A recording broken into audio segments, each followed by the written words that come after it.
It's been about 6 years since I've moved to Canada, and I can remember specifically 6 years ago, my first winter here was so sad, was so lonely. I was actually working 3 jobs. From eating egg and rice in my empty college apartment as a broke international student because that's all I could afford, to now having my own seasoning brand in a Canada. I've told the story quite a few times, but I still haven't gotten used to saying it out loud. The strawberry not easy. Someone might look and see the gland. So me say me come here fat. Me come from Jamaica fat, you know. And a 3 day strawberry jam it to 0. Eh? Me have to say, oh God Almighty, how do me? Me have my choices and my choices can't fit me again. Short can't fit me, cap can't fit me. All me fast teacher put on my mouth and me can't find it. Take out your strawberry. Strawberry mash up a big plan for me. Jesus Christ. May I give you an analogy? Jamaica and Canada have all a way on a Ferris wheel. When me there at Jamaica and me at on the Ferris wheel, me can't catch up every minute me drop off at the Ferris wheel. And when me drop off at the Ferris wheel, me can't go start life because me can't afford to go live on my own. Me can't afford to go buy groceries and car and all of them something there on my own. When me there at Canada, me there on the Ferris wheel. Jamaicans, do you know that we're in almost every country in the world? We are bold, and some of us are brash. And for the brash ones, learn this. Yes, when you go to a foreign country, first you must learn, then you earn. Because many of us, the brash ones, we earn, but we never learn, so we get burned. You see me? On the other hand, big up, and I'm giving credit to all the persons on TikTok whose videos I borrowed. Me not thief them, me just borrow them to give you a different perspective beyond my own of how to navigate the terrain in Canada and how to get a different perspective on how to make it in the frozen tundra. You get it? Let's ride into the video. Yeah. Good morning, Jamaicans. Good morning, or good evening, good night, good afternoon, wherever you guys are. Nobody's going to say it to you, so I am going to help you guys out, okay? Stop coming on the aircraft where people wear this blue and this orange color uniform and arguing with them about a complete different company. Stop arguing with them about Air Jamaica. Air Jamaica is gone. Air Jamaica is no more. You're not coming back. Stop telling me that you need mackerel and liver and dumpling and callaloo and breadfruit and all the other stuff that Air Jamaica used to serve. This is not Air Jamaica. This company serves snacks. This is what the snacks look like. This is the menu card. Get familiar with it. Get familiar with this thing in the seat back pocket. We serve these things. They're called snacks. Jamaicans, you like to call it dry food. There is no cook food on this plane. We don't have any mackerel, we don't have any liver, we don't have any dumpling, nothing like that. To be with no evil man. Stop it! You're going to fight with me over what I tell you I have. Oh, I don't know what kind of plane this. I don't know what kind of plane this. I be a dry food. Yes, eat a yard. I'm sorry. Goodbye. I real talk, man. Some people are too weird,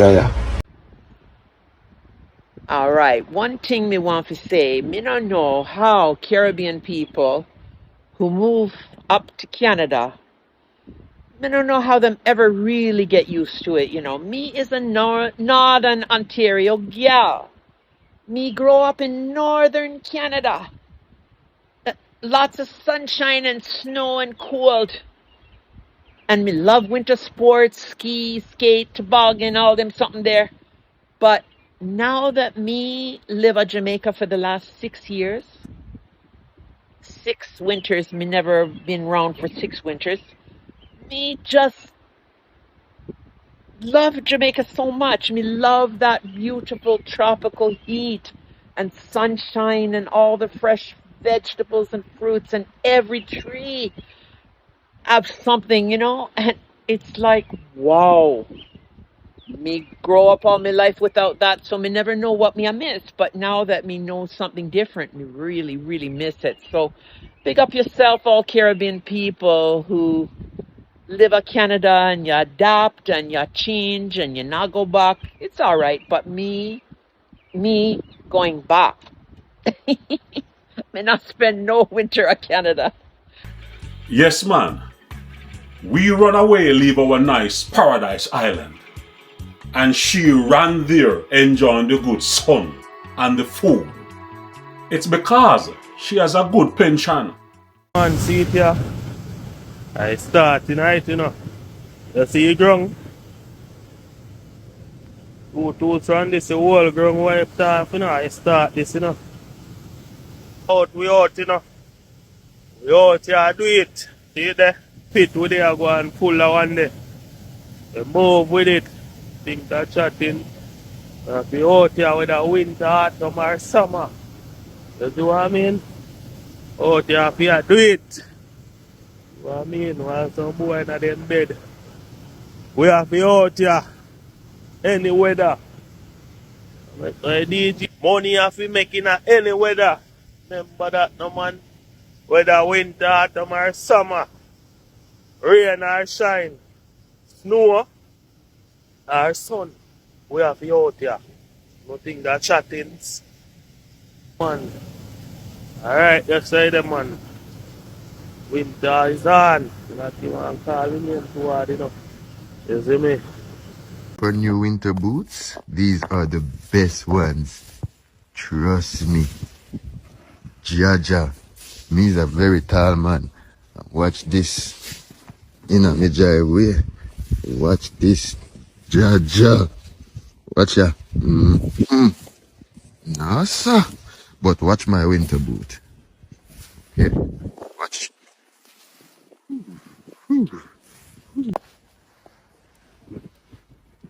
Done. If you, as a migrant, can make it in Canada in such a harsh environment, people, you can make it anywhere, trust me. Please, Asmara, come take me, please. Please, come someone take me, please, guys. Guys, wallahi, bro, I'm tired of this, brother, bro. I'm tired of Canada, bro. Atu bijakum. Oh, Atu bijakum. Canada's not sweet, my friend. Look what I am. Canada's not sweet. I swear to God, it's not sweet. You guys, you think it's sweet? It's not sweet. In winter, it's not sweet. Hawaii bijakum. Oh! This child, brother. Yeah. John Soldier them in a snow. Yes, brother. Tell me now you in this condition now. And I send home your woman. Money go give your woman. And when you check out things, you go. Easy, my youth. I know easy sitting to each strawberry. The strawberry no easy. Some man might look and see the gland. So me say me come here fat. Me come from Jamaica fat, you know. And a 3 day strawberry jam it to 0. Eh? Me have to say, oh God Almighty, how do me? Me have my choices and can't fit me again. Short can't fit me, cap can't fit me. All me fast teacher put on my mouth and me can't find it. Check out strawberry. Strawberry mash up be planned for me. Jesus Christ. Story time of how I came to Canada. Hey guys, Wagwan. If you don't know me, I am a farm worker that is now a Canadian citizen living in Canada. So may I give you a little bit of story time while I do my makeup. This makeup take me about 10 minutes and everything that I use, I'm going to have it on the screen as well. So I was working in Jamaica in 2012 at Jamaica Livestock in Black River. Got laid off and I had the opportunity to come to Canada. Actually didn't know what I was coming here for, but someone just told me, send your resume to this email address, and I did. And I sent my resume to the email address. They got back to me within the same day and told me that I need to fix something on my resume. I still didn't know who they were. Next day, I found out that it was the Ministry of Labor. Alright, I found work, me I go pan nothing wrong. Even though I went to school for 3 years doing general agriculture at the College of Agriculture, Science and Education. But anyway, them call me, tell me that they send up my name to Canada to work on a mushroom farm. 20 people, 20 persons are on the list, and then the employer only chose 2 out of the 20. And I was a part of the 2. So may I say, I saw me blessed. Honestly, I didn't care what I was coming up here to do. My first time coming to Canada, I just wanted to get a job. And I was making $22,000 in Jamaica when I had that job. So, you know, say a $200 that. When I came here, the living condition was totally something that I had to adjust to. It wasn't hard for me to adjust to the living condition, but guys, total different personalities living in the house. You know, honestly, people, I never knew that women go on farm work. Yes, the cold environment will beat you up. You're invisible, and depression is always overshadowing you. However, this is what many immigrants have to do to make it in Canada. I was not born to be in this kind of weather. I'm scared of stepping out and dying immediately, instantly from hypothermia. Should be happy, but this place is scream depression. It's like so gloomy, so dark. My advice to all Jamaican, if you have a good thing, I go on a Jamaica where you make money. Just stay at Jamaica and enjoy your life. If you want to go to England, Canada and America for vacation, that's good. But trust me, on it's nothing. I hope you all are enjoying these testimonials. Let's look at this brief history of Jamaicans in Canada. And people, don't forget to like, share, and subscribe. Hook a brother up! Hook a brother up! It was the home of some of the most important music history in Canada. Welcome to Then and Now, the series that brings Toronto's past back to life. I am Morgan Cameron Ross. Today we're talking about the history of Little Jamaica. Now, what we call Little Jamaica hasn't always been Little Jamaica. The area along Eglinton West, west of Allen Road, east of Dufferin, is a multicultural spot full of colorful Caribbean shops, restaurants, and groceries, but not just Jamaican ones, from all over the world. The area dates back all the way to the late 1700s with the clearing of Eglinton. The location of Eglinton, Vaughan Road, and Dufferin has actually been an important spot for the last 200 plus years. It was viewed as a rest stop, a full day's travel for many people heading west from Yonge Street along Eglinton, or a full day north from the lake. Present-day Little Jamaica, though, was actually one of the original black communities in Canada in the mid-1800s. Many of the people fleeing slavery in the U.S. York Township, as the area was known, was second in black residents only to St. John's Ward, right here in present-day downtown. The area didn't start to resemble its current self until just after World War I with the development of subdivisions. Here is an aerial photo of the neighborhood in 1947. And now, here are some photos of the area in the 1950s. As you can see, the Esso gas station at Dufferin and Eglinton stood there for decades, until now. The area has been a welcoming spot for many different newly arrived ethnic groups through the years. Some of the Jewish community, Italian, and, as is clear right now, people from the West Indies, parts of Africa, the Philippines, and others. By the 1960s, immigration rules for Jamaicans loosened, and the beginning of Little Jamaica started.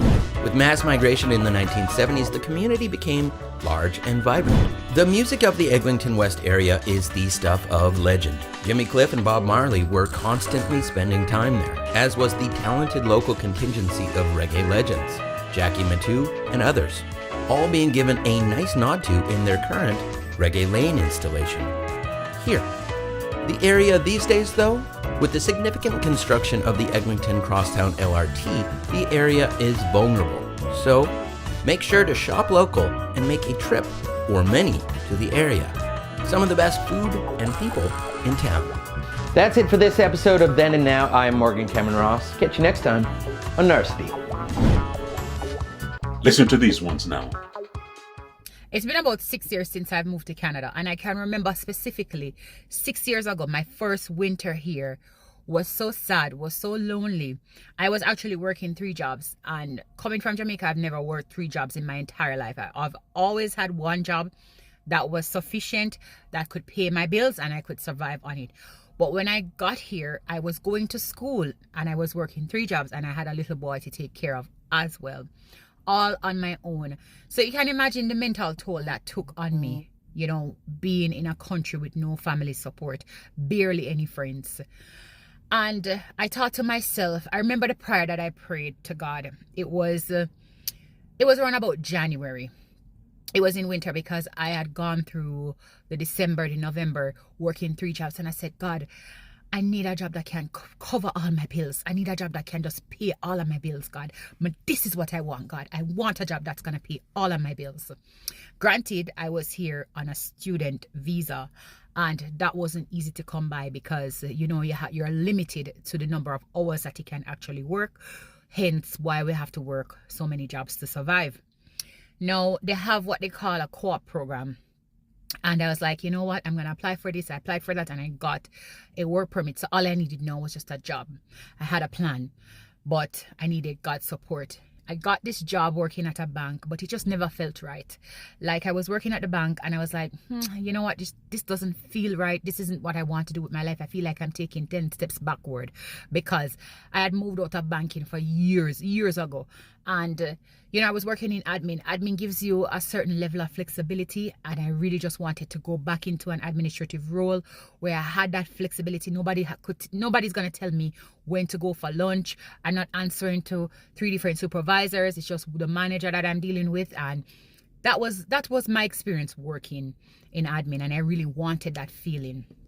But God didn't give me that right away. He gave me what I'd asked for, which was a job that could pay all of my bills. And, I saw this job working in government. I applied for it. I didn't even care that usually as a student, you're not able to work in these type of industries, right? Everybody was like, how did you get this job? I went on the interview. I think I did about 3 rounds of interviews. They didn't specifically ask me, why am I here, in terms of whether I was a student or not. I believe that I would say that I lied by omission. I didn't really tell them that I was studying. It worked out that I got the job. While I was there, they realized that, what type of work permit are you on? Like, blah, blah, blah, blah, blah. I think people realized that I was a student and they were just confused about how that process worked as to whether I could actually work as a student. But as I said, I had applied for co-op, so technically I could work. So I was working. I showed them all my paperwork and, connected them with the school, and that process worked itself out. So I'm sitting here thinking about my life now, fast track 6 years later, and I realized that everything that I've accomplished since I've been here is just only through the grace of God. I hear a lot of people talk about living in your answered prayers, and oh my God, today I feel like I am living in my answered prayers. I'm not rich by any means. I don't claim to be successful. But these are small wins for me. Like, these are things that I asked God for. The things that I have now are things that I can remember 6 years ago not having, being anxious about. I'm praying that I will have it one day. I know I do have it.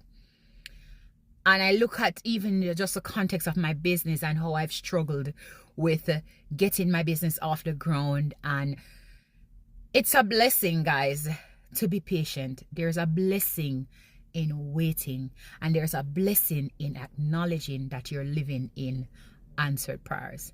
Anyway, bless upon yourself. People, I like this lady a lot.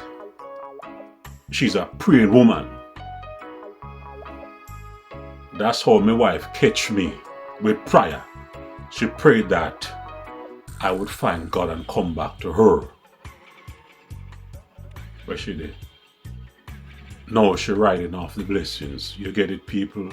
So the thing said. May I give you an analogy?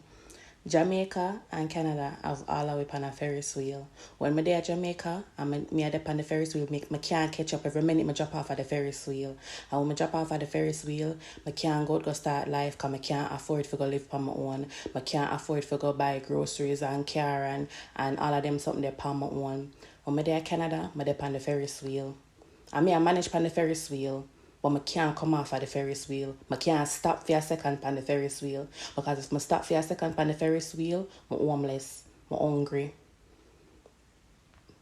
That makes sense? From eating egg and rice in my empty college apartment as a broke international student, because that's all I could afford, to now having my own seasoning brand In Canada, I've told this story quite a few times, but I still haven't gotten used to saying it out loud. Became brand owner. I was the girl who left home at 20 to study internationally in Canada with the intention to take my family out of poverty. The same girl who was getting deregistered from classes because I was unable to pay my tuition on time to meet the deadline that my college set. The same girl who would still show up to my classes and was struggling with depression and hoping that my mom would somehow call me to tell me that she paid my tuition while I was in class. Same girl who successfully graduated from college and ended up working her dream job in banking. The same girl who started selling food outside of her house and would wake up at 4 a.m. to cook the food and deliver to all her customers. Spend the day with me as the brand owner for City Eats Authentic Jamaican Seasoning. We sell low sodium, salt-free and sugar-free seasonings that enrich your life. So if you want to take care of your health and wellness and lower your risk and exposure to diabetes and high blood pressure,